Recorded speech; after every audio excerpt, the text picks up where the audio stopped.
Mr. President, before I begin, I'd like to take just a moment this morning to recognize a pillar of the South Dakota Press Corps who has served at WNAX in Yankton, South Dakota for an incredible 47 years.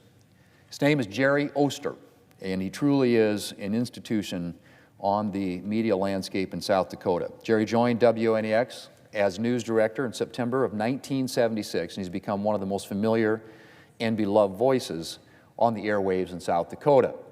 I've had many great conversations with Jerry over the years, on air and off, and I can say for certain that his departure will leave a very big hole in the South Dakota radio scene. But he has more than earned his retirement, and I know that he will relish getting to spend more time with his wife Cheryl, herself just recently retired from an amazing 43 years with Farm Credit Services of America, and with his sons and their wives and his 6 grandchildren. Jerry, congratulations on an incredible and award-winning career, and enjoy some well-deserved rest. Mr. President, last August, mere days after he had signed a bill that would supposedly reduce the deficit by $238 billion, President Biden announced a student loan giveaway that is set to cost taxpayers nearly $1 trillion over the next decade. In a presidency distinguished by bad economic decisions, this was a particularly notable one. There are 2 main parts to the president's scheme. There's the outright forgiveness of $10,000 in federal student debt, or $20,000 for Pell Grant recipients, which is set to cost American taxpayers somewhere in the neighborhood of $500 billion. And then there's the president's radical revamp of the income-driven repayment system, which will bring total cost for the president's plan to somewhere close to $1 trillion. Now, Mr. President, there are a number of obvious problems with the president's plan for forgiving student debt. I say forgiving student debt, but it's more like transforming the cost of student debt, or I should say transferring the cost of student debt from the relatively small percentage of taxpayers in this country with student debt to American taxpayers as a whole. It's something of a slap in the face to Americans who chose more affordable college options or worked their way through school to avoid taking on student loans, or whose parents scrimped and saved to put them through college. It's also a slap in the face to members of the military who signed up to serve this country and earned GI Bill benefits to help with tuition or training.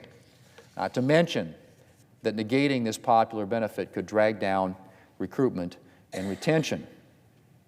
And of course, it's deeply unfair to ask the many Americans who worked hard to pay off their loans or who never pursued college in the first place to take on the burden of student debt for individuals who took out loans for college or graduate school and agreed to pay them back.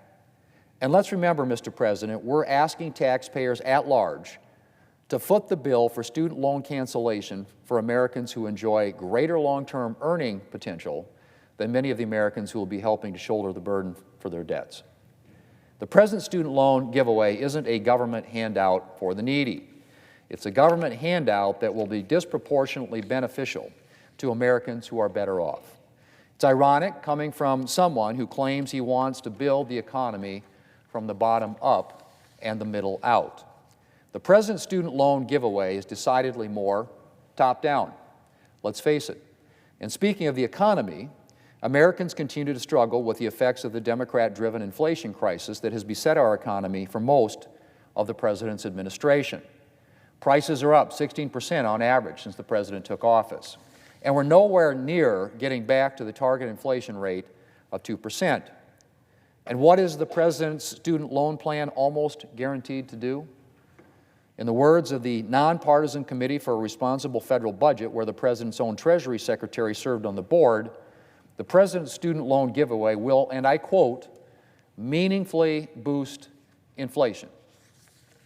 Meaningfully boost inflation.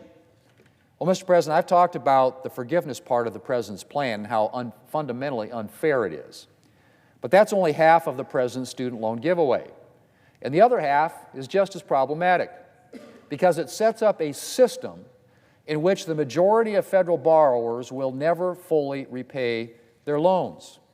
The Urban Institute, a left-of-center think tank, estimates that just 22% of those with bachelor's degrees enrolled in the President's new income-driven repayment program would repay their loans in full. 22%. And many individuals would never be required to repay a penny. And who will be footing the bill for all those student loan dollars that aren't repaid? Well, you guessed it, the American taxpayers. And needless to say, the President's income-driven repayment plan will not only fail to curtail student borrowing, it will actually encourage it. If you can reasonably expect that you won't have to fully pay back your loans, you're much more likely to feel free to borrow, and to borrow liberally.